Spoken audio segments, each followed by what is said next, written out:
Magandang gabi po. Welcome sa ating programang Patnubay sa Kalusugan. Ako po si Ma'am Rose. Muli ay ating pong talakayin ang katanungan po ni Manolito Laloma. Paano po pag hindi po ako pinatutulog sa gabi dahil sa ubo?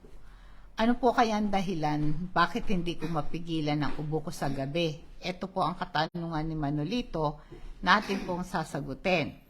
Alam nyo, ang pag-ubo ay isang normal na typical na tugon ng ating katawan para maalis ang mga dumi sa atin. Parang, meron kasi tayong parang mga walis sa loob, parang cilia structure, para sa ganun, pag meron pumasok na dumi o foreign body, yung mga cilia, para silang buhok, para silang walis, sila ay magiging aktibo, ito ay kanilang tatanggalin. Ngayon, syempre, hindi mo talaga makontrol yung pag-ubo na yan. Lalo na kung paulit-ulit na nangyayari ito. Magkakaroon ito ng negatibong epekto sa iyong kalusugan na pwede mong ikapahamak. Kaya tandaan mo na kahit anong gamot, lalo na kung antibiotic na pinag-uusapan, huwag kang iinom ng antibiotic na hindi reseta ng doktor. Mas mabuting kumonsulta ka muna sa doktor para talakayin ang iba't ibang gamot na anong treatment ang makakapigil dun sa pag-control ng ubo mo sa gabi. Yan ang paalala ko, no? Kasi ayon sa mga doktor, ang pag-ubo ay isang paraan nga upang maalis yung mga foreign particles, mga irritant, sa ating respiratory system. Maraming mga issues sa kalusugan ang maaring nakaka-trigger nitong mga pag-ubo. Katulad halimbawa ng allergy. Ang allergy, ito'y sanhi ng pag-ubo. Madalas makukuha yan, maring sa loob ng kwarto mo, meron kang ginagamit na unan o kumot o mga alikabok o kapaligiran na nandoon mismo sa kwarto mo. Kaya pag pumasok ka dun sa kwarto mo, dahil nandoon yung irritants na yon, ay nagkakaroon ka ng reaction, maaring alikabok, o kaya kailangan manatiling malinis yung kwarto mo. Yung mga kortina, yung mga unan, mga bedsheet, yung rug, o maaring kung meron kang mga alagang aso o pusa, huwag mong papasukin doon kung saan ka natutulog. Ngayon, para malaman mo nga kung ano yung nakaka-trigger sa ubo mo, ay magpa-check up ka sa doktor mo. Ano po, kapag meron kang halimbawa, isang halimbawa po yung hika, ito pong hika, ito isang uri ng allergy. Mga nagbi-build up ng mga uhog, nagiging sanhi, na nahihirapan kang paghinga, kaya para nga mawala yun, uubo ka. Ang isang dahilan din po yung pag-ubo sa gabi, yung tinatawag nating acid mula sa iyong tiyan, o kaya meron kang heartburn, nakaka-apekto sa yung passage mula sa tiyan patungo sa bibig. Lagi kong sinasabi dito yung GERD, na yung pagitan ng ating tiyan at ng ating esophagus. Pag pumasok yung pagkain sa tiyan natin, meron dun valve, meron dun gate, no? May pintuan na nagsasara para lahat ng pagkain mo dun sa tiyan ay dun lang. Pero once na meron ka, yung valve na yon ay lumuwag, meron ng diferensya, ay bubuka yon. Kaya yung lahat ng acid dun sa tiyan mo umaakyat sa esophagus mo, nagiging sanhi ng pagkakaroon mo ng ubo, plema, nagkakaplema ka sa lungs, pati sa lalamunan mo. Maring itong mga toxin na pwedeng makuha sa paninigarilyo, lumilikha ito ng pag-ubo. Tulad na sabi ko, para matanggal yung mga nicotine, yung mga chemicals na yan sa daanan ng hangin, uubuhin ka. Kaya minsan meron ding mga gamot na iniinom ka, tulad ng gamot sa blood pressure, ay ito po nagko-control sa presyo ng dugo mo ay pwede itong maaring magdulot ito ng tuyong ubo. Paano ihinto yung ubo sa gabi? Una, gumamit po kayo ng vaporizer or humidifier kapag humidity level ng isang silid ay bumababa ng 30%. Pwedeng magresulta ito ng tuyong hangin. Ang tuyong hangin mula sa air conditioning or heating system magpapalala sa iyong ubo sa gabi. Para ito po ay kailangan po meron kayong steam vaporizer o kaya yung meron kang nebulizer therapy. Maring bago ka muna matulog, pwede ka munang yung maligo ng maligamgam na tubig at pwede kang uminom ng warm water o kaya yung vaporizer, yung meron o nebulizer na tinatawag, maglagay yung tubig na gagamitin mo sa nebulizer mo, tubig at salt lang. Pagkatapos sa loob ng 15 minutes, mag-nebulizer ka para mabaklas yung plema at nakakatulong para matunaw yung mga nakaharang sa daanan ng hininga mo. Pagkatapos nun, pagkatapos ng nebulizer na yon, ihaplasan mo ng crystal oil. Meron tayong isang uri ng essential oil na crystal oil, nakakatulong para lumuwag yung paghinga mo. Maaring ihaplas mo sa dibdib mo, ihaplas mo sa lalamunan mo, ipasok mo sa ilong mo, massage mo sa tagiliran mo, sa batok mo, yung crystal oil na yan. Makakatulong para mapawi yung pag-ubo mo, no? Kaya ngayon, iyan po yung pwede mong gawin na para matanggal yung, tsaka tulad na sabi ko, yung humidifier, yung simple lang, halimbawa, meron kang basang damit. Pagkatapos, pwede mong isampay, i-hanger, tapos hayaan mong umiikot yung ventilador.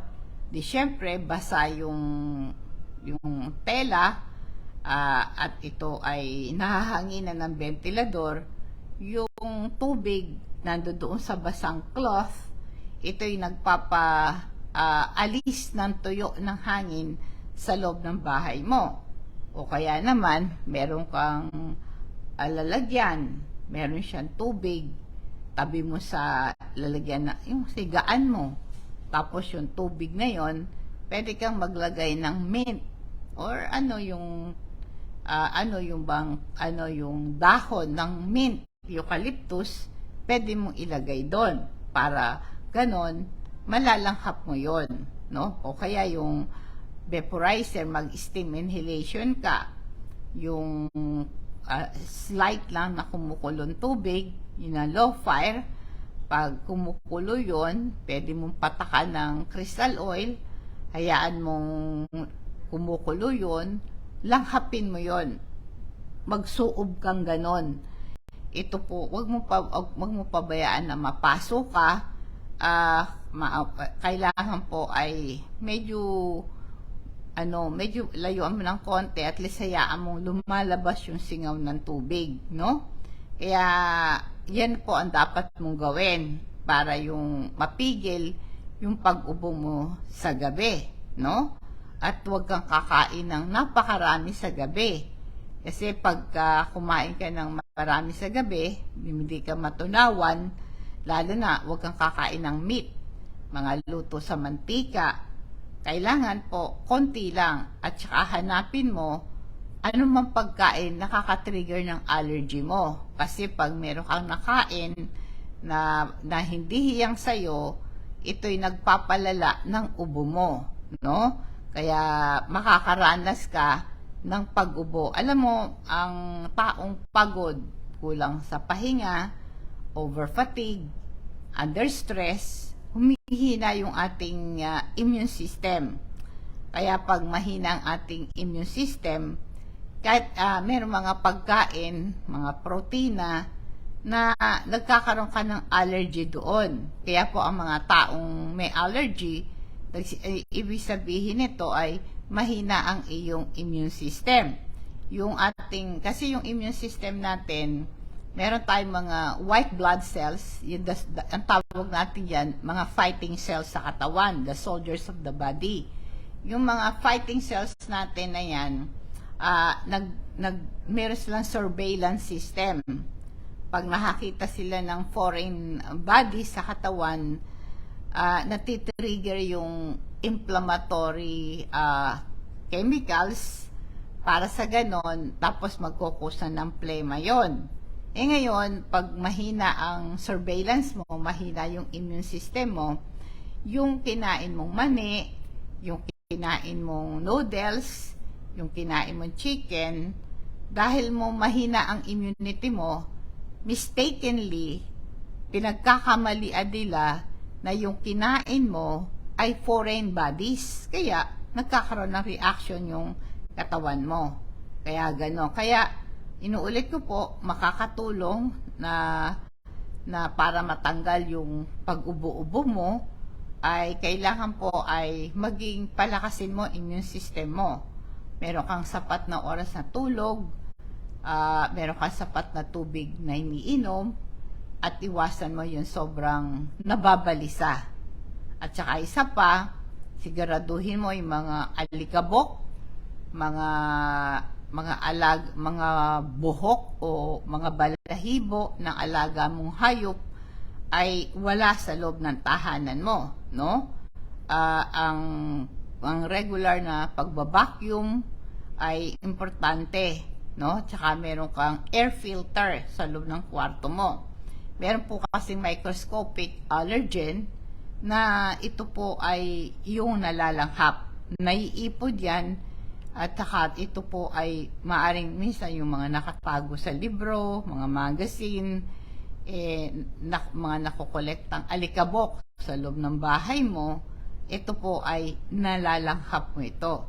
Kaya inuulit ko, regular mong palitan yung kumot, yung unan mo, pundang udan, tapos yung maaring gamitin mo, mainit na tubig, ang iyong ipabuhos dun sa mga gamit mo, para mawala yung mga amag, mga virus, at saka isa pa, maligo ka bago ka matulog.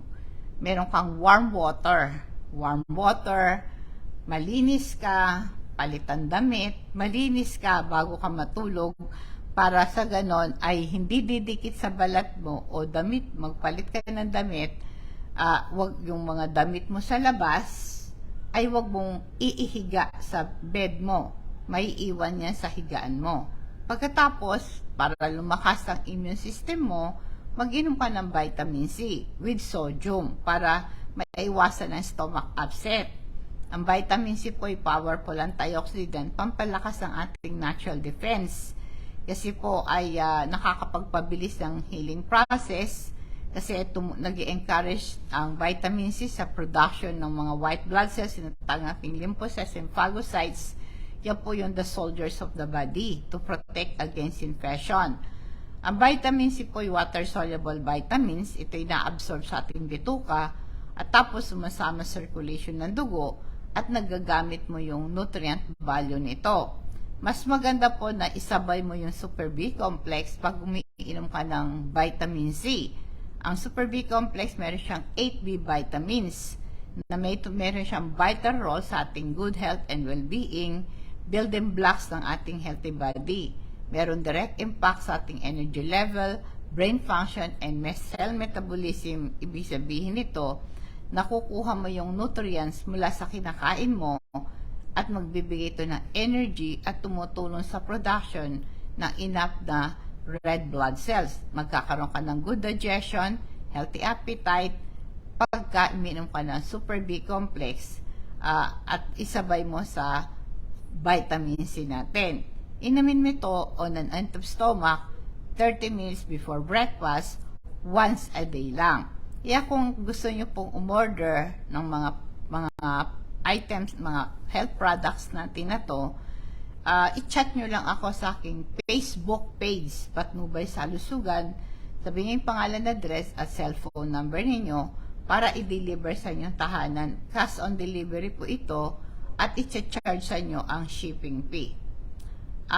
Inulit ko rin kung para mapigilan yung pag-ubo sa gabi, stay hydrated. Ibig sabihin, huwag kang matuyuan. Meron kang sapat na tubig na iniinom. Tulad nito, plain water. Panatilihin mong basa yung throat mo.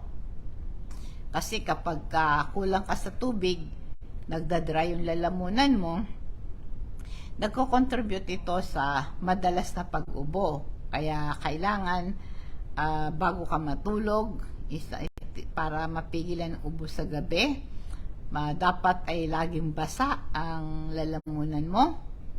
At maaring ka munang magmumog ng mainit na tubig na may asin.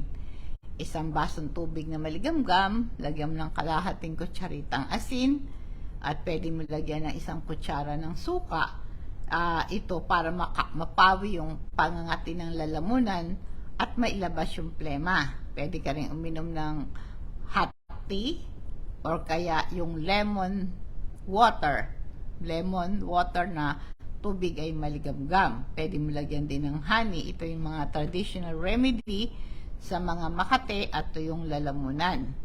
Kaya ito po ay sabi ko nga, itaas pagka matutulog ka rin, itaas mo yung ulo mo para walang magiging harang sa paghiga mo. Dapat elevated yung ulo mo, nakataas, no? Kasi kapag elevated ng ganon, mawawala yung harang sa daanan ng hininga mo. Para maging maayos ang paghiga mo sa pagtulog, mainam itaas mo yung ulo, ay gamit yung unan o maaari ka ay gumamit ng wedge pillow. Ito pong wedge pillow na to, pwede nyo i-order online, no? Kaya isang mabisang paraan yan para makontrol ang pag-ubo sa gabi, para sa ganon ay makatulog ka, no? Para maganda ang daloy ng paghiga mo. Tapos pa ang karaniwang, may mga karaniwang gamot sa ubo. Ito po mga kailangan mo rin, syempre nasabi ko kanina, yung reseta mula sa inyong doktor. Ngayon merong mga medicine na ito ay irereseta, pati yung mga natural remedy, mga halamang gamot. Halimbawa, kalamansi. Yung kalamansi na yan, magandang pang alis ng plema. Gumamit ka ng warm water, pigaan mo ng 3 kalamansi, mataas pa yan sa vitamin C. Nagpapalakas siya ng ating katawan, at saka yung panlaban sa infeksyon. Kaya maaring 2 kutsara ng katas ng kalamansi sa isang basong tubig na mainit na tubig. Inom ito ng 3 beses sa buong maghapon. Ito'y nakakaibsan ng pangati ng lalamunan at pangpaalis ng dami ng plema. So, gawin mo yan. Tapos din, maaari ding gawin mo ay mag-slice ka ng kalamansi. Di nag-slice ka ng kalamansi, di ba? Pagkatapos, isawsaw mo sa asin. Tapos nyon, di alisin mo yung buto. Direkta mong pigain ito sa lalamunan mo. Tapos, lunukin mo. Ito'y magandang nakakabaklas ng plema. Gawin mo to 3 beses sa maghapon. Pagkatapos nga, yung crystal oil natin, ihaplas mo sa throat mo, pasok mo sa butas ng ilong mo, ipamassage mo sa likod mo. Nakakatulong ito sa mga cough and cold, no? Pagkatapos, nasabi ko, baka meron kang kabag, meron kang meron kang mga nakain, may mga toxin sa bituka mo, nagpapalala ng ubo mo yan. Kaya yung activated charcoal, ito'y medically nakaka-detoxify sa pasyente.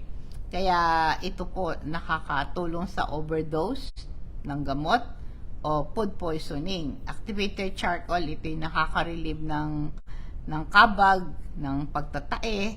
Kaya ito po ay tumutulong sa pag-trap ng toxin sa bituka. Ini-stop niya activity ng virus, very useful sa pagtanggal ng bacteria, bacterial toxin, antifungal, antiviral. Kaya tinatanggal yung mga harmful particles ng bacteria sa katawan mo. Kaya pwede yung mag-take ng 3 activated charcoal in the first thing in the morning, Dapat sundan mo ng 3 glasses of warm water. Kada 5 minuto, isang basong tubig ng warm water hanggang maubos yung 3 baso na yon. Ang pwede mo rin gawin yung luya, no? Maganda yan sa ubo at saka sipon. Ang luya, ito'y natural na decongestant. Pagtanggal ito ng bara sa lalamunan, sa ilong. Ito po ay labanan ng infection sa lalamunan at daanan ng hangin. Ang luya po, ito'y antiviral at saka expectorant properties. Nakakatulong ito para maalis ang pagbabar sa lalamunan at sa dibdib. Makakatulong ito para makahinga ka ng maluwag. Paano to inumin? Maaring isang kutsara ng sariwang luya na hiniwa ay sa isang tasa ng kumukulong tubig, ilagay mo yon. Hayaan mo ito sa loob ng ilang minuto at pwede mo lagyan ng konting honey. Inumin mo ito bilang isang salabat 3 beses sa maghapon. Pwede mo ring nguyain ang sariwang luya. Ito rin po ay makakatulong pang-alis ng kati ng iyong lalamunan.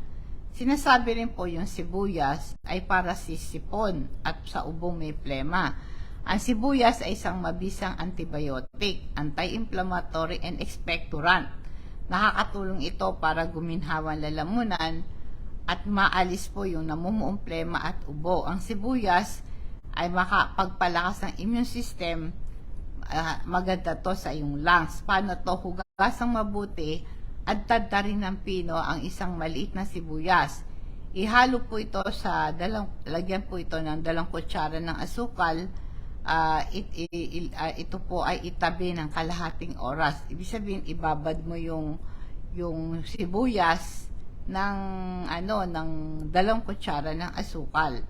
Pagkahalo ng sangkap na to, ito po ay kumuha ng 1 kutsara nito at ito po ay mabilis na ito na sabi ko, yung sibuyas na tinadtad, lagyan ng 2 kutsara ng asukal, itabi mo sa loob ng kalahating oras.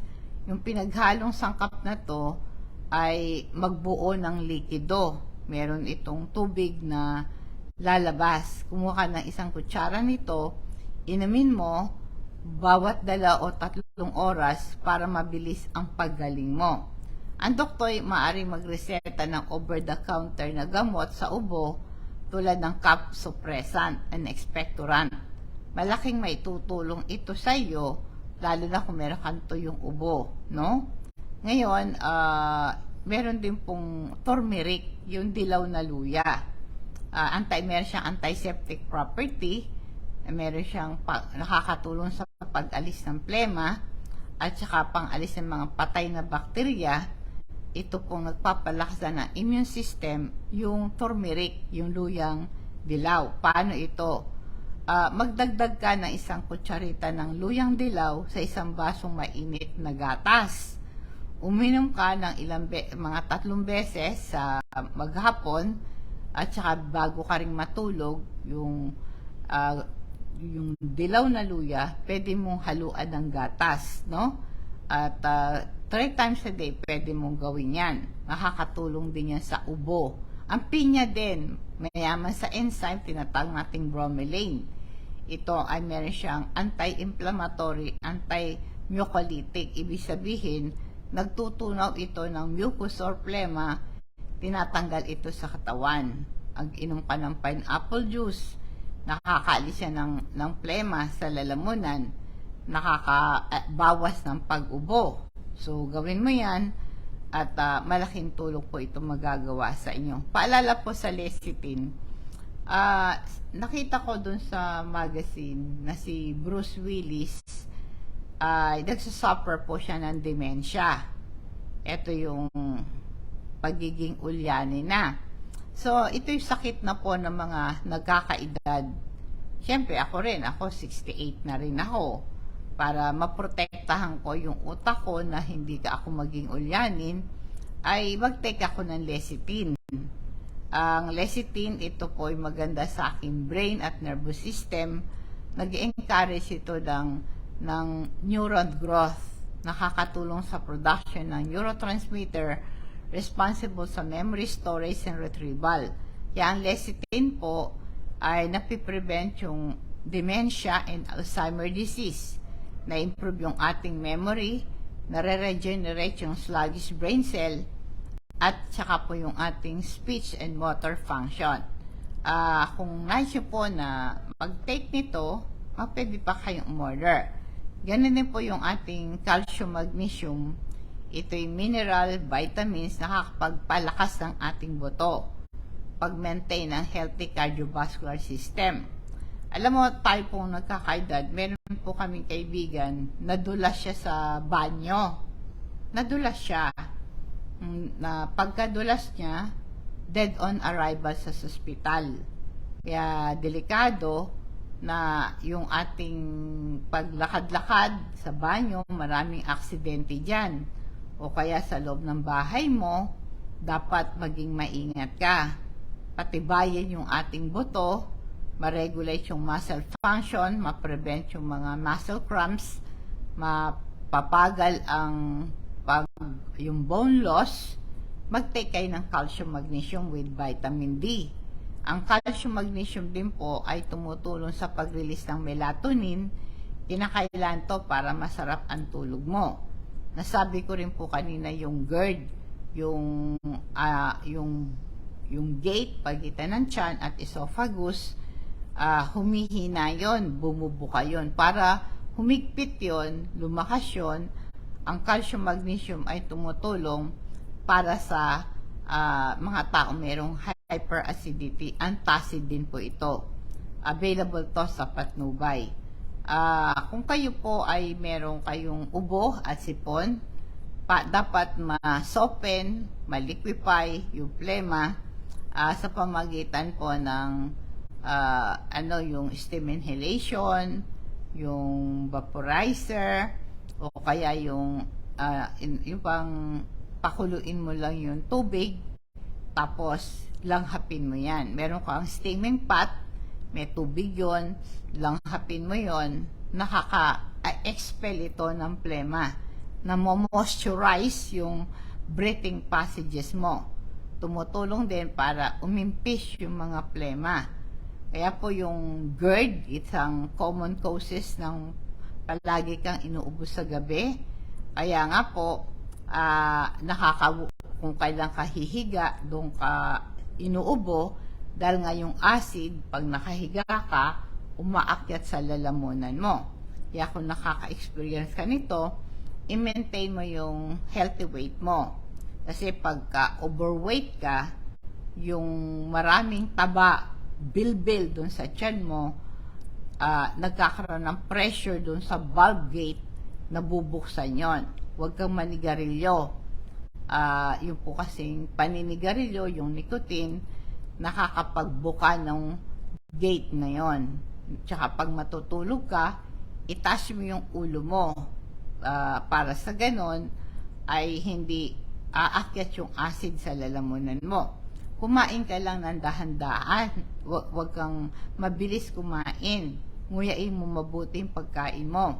Huwag kang kakain late sa gabi. Maring 6 o'clock ang pinaka-late na oras na kumain ka. Maghintay ka ng 2 to 3 hours bago ka humiga. Iwasan mong magsuot ng mga tight-fitting clothes. Iwasan mo yung mga pagkain na nakakairita sa yung acid reflex mo. Iwasan ng tsokolate, mga fatty foods, mga fried foods, mga tomato sauces. Iwasan mo yun, no? Ngayon, ang ating pong omega-3 fatty acid, maganda to sa heart at sa ating mga ugat. Nakakapagbababa ng triglycerides at cholesterol. Ito'y napipigilan yung irregular heartbeat, nare-reduce yung mga bara sa puso, napiprevent yung blood clot, at saka nare-reduce yung mga inflammatory chemicals sa katawan.